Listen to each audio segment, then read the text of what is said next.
បងប្រុសគាត់ចង់បានការប្រៀបធៀបរវាង Pro Zero 10ហើយនិង Camry 2007ពួកនេះក្នុងទីផ្សារបច្ចុប្បន្នតម្លៃវាប្រហាក់ប្រហែលគ្នា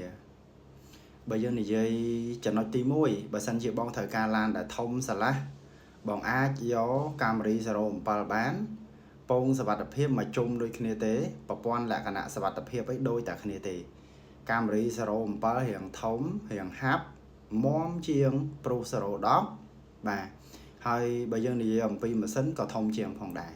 កម្រិតនៃការស៊ីប្រេងក៏គ្រាន់បើជាងដែរ Camry 07ស៊ីពី7លីត្រទៅដល់9លីត្រទៅតាមការបើកបររបស់យើងហើយសម្រាប់ Pro 2010វិញអាចស៊ីចន្លោះពី4-5លីត្រឬក៏ពេលខ្លះអាចដល់6លីត្រទៅតាមការបើកបរហើយនឹងម៉ាស៊ីននៅស្ទើរឬក៏មិនស្ទើរផងដែរបងបើប្រៀបធៀបអំពីគុណសម្បត្តិ Camry 07គ្រាន់បើជាងហើយបើប្រៀបធៀបពីគុណវិបត្តិ Camry 07មានគុណវិបត្តិតិចជាងអញ្ចឹងណាបាទឡានទាំងពីរនេះបើឲ្យបែងចែកឲ្យដាច់ថាមួយណាគ្រាន់បើជាងមួយណារៀងពិបាកបន្តិចតែសម្រាប់ខ្ញុំចំណូលចិត្តហើយនឹងការស្រឡាញ់ការចូលចិត្តសម្រាប់គុណតម្លៃនៃការប្រើប្រាស់រៀងយូរខ្ញុំឲ្យបន្ទុកទៅលើ Camry 07តែបើត្រូវការឡានយើងមើលទៅបែបគេនិយមច្រើន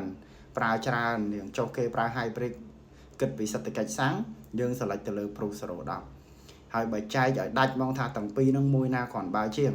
យើងមានចំណុចដែលត្រូវចែកទី1បើជិះតិចជិះ Camry 07ទី2បើជិះច្រើនជិះ Pro Zero 10យើងគិតប៉ុណ្ណឹងខ្លីៗងាយយល់ងាយស្រួលនៅក្នុងការសម្រេចចិត្តអរគុណបងសម្រាប់ការសាកសួរជាសំណួរហើយមិនថាបងឬក៏បងប្អូនអ្នកជិះឡានផ្ទាល់ត្រូវការលក់បោះចេញបោះចូលតម្លាក់ព័ត៌មានមកខ្ញុំបានហើយបើសិនជាបងប្អូនត្រូវការ check ប្រវត្តិឡានតំណង check បានណាតាម page IT Auto Check ខ្ញុំអ្នកផ្ដល់ប្រឹក្សាផងដែរអរគុណច្រើនបងសម្រាប់ការតម្លាក់ជាសំណួរ